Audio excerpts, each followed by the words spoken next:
Oh, Ebenezer. Ao, Ebenezer, Midawasi. Ouais, allô, salut tout le monde, salut la famille. Ici c'est Kyriel Didi. Je suis toujours là pour vous donner, pour vous livrer les top secrets pour réussir son interview. Donc, quels sont les top 4 secrets pour réussir son interview? C'est très important. Donc, je vous invite à vous abonner massivement, à rester câblé du début jusqu'à la fin, afin de pouvoir être en possession de ces secrets que je vais vous livrer tout de suite. Donc, pour débuter, suivez un peu la publicité générique avant de commencer. Merci.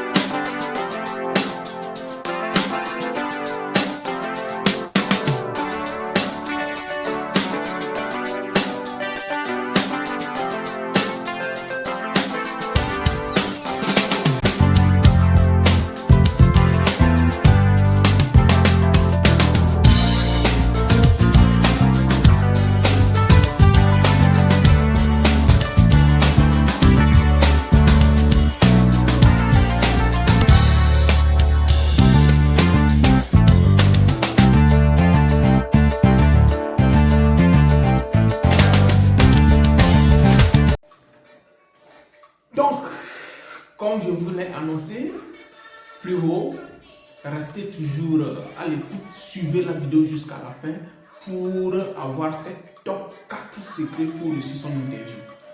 De la DV, loterie visa américaine, bien sûr. Donc, premièrement, je ne sais pas si mon truc vous dérange un peu ma chanson parce que j'aime bien les gospels. Parce que, en toute chose, il faut mettre Dieu devant.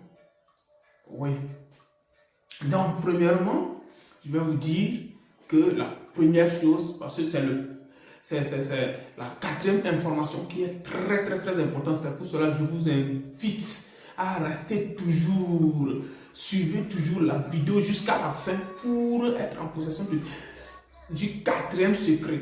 Donc, premièrement, le numéro 1, il faut bien remplir son DS 260. C'est très important parce qu'après la sélection, il y a le DS à remplir. Donc, il faut bien remplir le DS 260. Parce que tu peux être sélectionné et si tu ne remplis pas ton DS, ça veut dire que tu n'as pas demandé ton visa. Mais non, comme je le dis, tu peux gagner, je répète, la loterie visa, la DV, sans remplir le DS.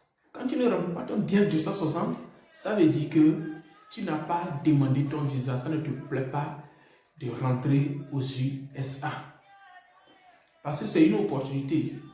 Vous êtes sans oublier que le moyen le plus sûr pour rentrer aux USA, c'est la DV, le plus sûr, le plus simple.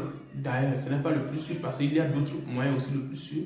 Mais le plus simple, c'est la DV si tu as la grâce d'être sélectionné. Donc, c'est le plus simple de rentrer très facilement aux USA. Mais pour rentrer, après la sélection, il faut remplir ton DS 260 sans faire de majeures erreurs. Sans faire des erreurs. L'erreur est humaine.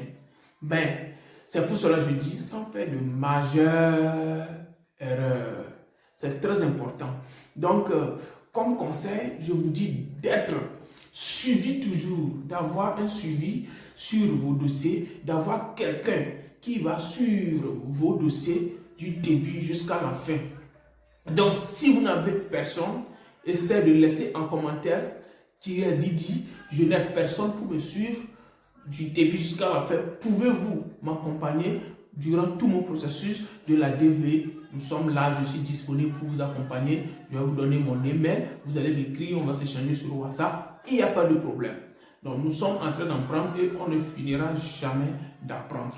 Donc, nul n'est supérieur à l'autre. Donc, tous sommes en train d'apprendre. Donc, laissez-nous en commentaire, laissez-moi en commentaire ce que vous avez besoin et je viendrai vous répondre. C'est très important. Donc, c'est pour la première chose qu'il faut noter, le remplissage du TS 260 sans grave erreur majeure. Donc, pour la deuxième chose, je vous dis, il faut éviter la panique. C'est très important parce que souvent, la panique est le premier ennemi de nos succès. Celui qui veut réussir, celui qui veut avancer, celui qui veut évoluer, doit éviter la panique. Paniquer que oui, si je n'ai pas le visa, c'est fini pour moi, je tomberai dans la galère, c'est foutu dans l'agonie, et ainsi de suite. Non, il faut enlever cette panique. C'est très important, enlever la panique. Parce que quand tu paniques face au consul, je vous assure que une fois quand tu t'attends 1, 2, c'est fini. C'est comme si tu es en train de mentir et ce n'est pas bien. Il ne faut pas qu'on te soupçonne d'un menteur. Donc, c'est la panique qui entraîne ça. Donc, la deuxième chose, il faut éviter la panique. Ça, c'est simple. Il faut te dire que c'est la vie. Si je gagne, oui. Si je ne gagne pas, la vie continue. Ce n'est pas encore la fin du monde.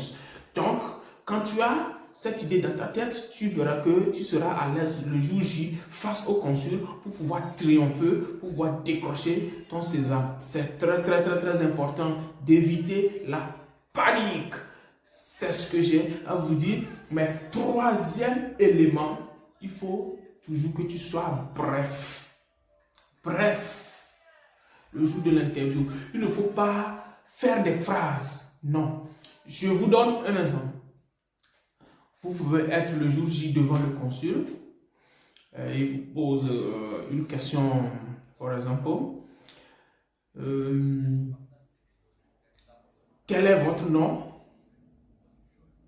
Au lieu peut-être de dire que Kyriel Didi, je dis, je me nomme monsieur Kyriel.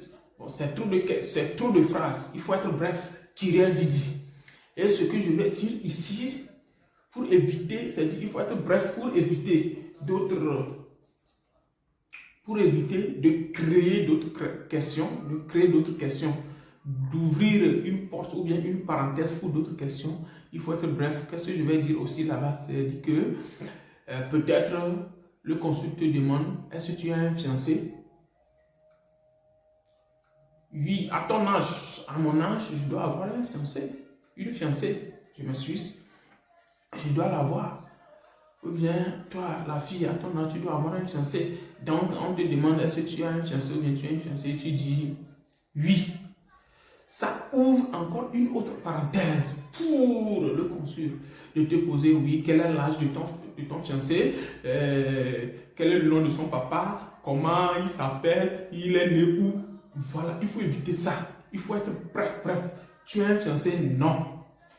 Des fois, il peut t'intimider un peu, vu ton âge, il va dire que mais, tu as un fiancé, si tu ne dis pas la vérité, je vais te disqualifier. Nous ne pouvons pas t'accorder le visa. Tu dis non, il faut insister sur le non. Non, c'est non. Que votre non soit non et que votre oui soit oui. C'est ce qu'il faut à l'interview. Que votre non soit non et que votre oui soit oui. Parce qu'il peut vous intimider un peu si, mais à votre âge, vous n'avez pas de fiancé, tu dis toujours non. Pour ne pas ouvrir une autre parenthèse de questions, de questionnaire. Non, il faut dire toujours non. Et non, c'est non. Pourquoi tu n'as pas de fiancé? Là, tu peux dire que tu n'es pas encore prêt pour ce genre de choses.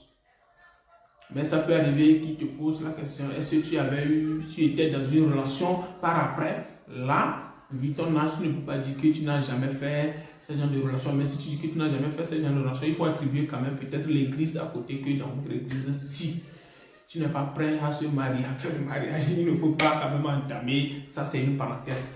Voilà. Donc, juste, je vous dis d'être bref pour ne pas ouvrir une autre parenthèse de questionnaire au consul. C'est très important. Maintenant, écoutez-moi bien. Pour le quatrième point que je vous dis, c'est la raison pour laquelle je vous dis de rester du début jusqu'à la fin. Le quatrième point, c'est celui-ci. Il faut éviter le mariage blanc avant les interviews. Éviter le mariage blanc avant les interviews. Si tu n'as pas fait l'inscription avec ta femme, ta copine. D'ailleurs, actuellement, il n'y a plus à faire de copine. Parce que si tu dis que tu es marié, tu es prêt à fournir le certificat de mariage.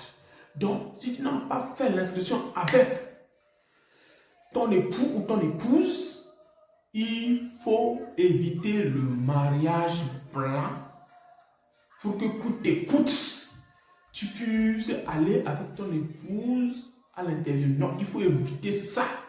Aller à l'interview seul, célibataire, comme tu l'as joué lors de l'inscription, comme tu l'as mentionné lors de l'inscription. Et après l'interview, vous pouvez quand même faire quoi?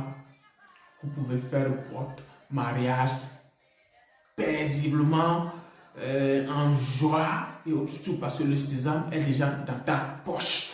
Donc, je vous invite à éviter, abolir, c'est le mot même, il faut abolir catégoriquement l'idée du mariage avant l'interview.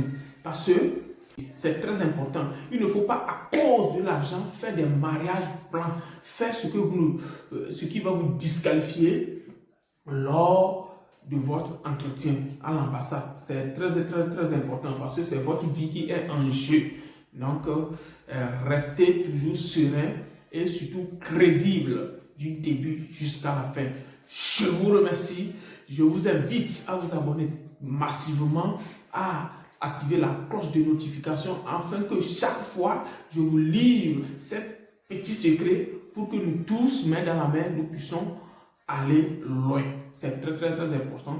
Ce n'est pas question d'être celui-ci, d'être de cette ethnie, ou bien d'être camerounais, togolais, ivoirien. Non, nous sommes toujours ensemble pour partager des idées. Je ne connais pas plus que vous, mais le peu que j'ai, je dois le partager avec vous. Afin que vous aussi, vous puissiez partager le peu que vous avez avec moi. C'est pourquoi restez toujours à l'écoute. Abonnez-vous massivement, partagez la vidéo, aimez la vidéo et partagez afin qu'on puisse ensemble partager des idées sur ma page. Merci et bonne journée à vous. Ciao, ciao.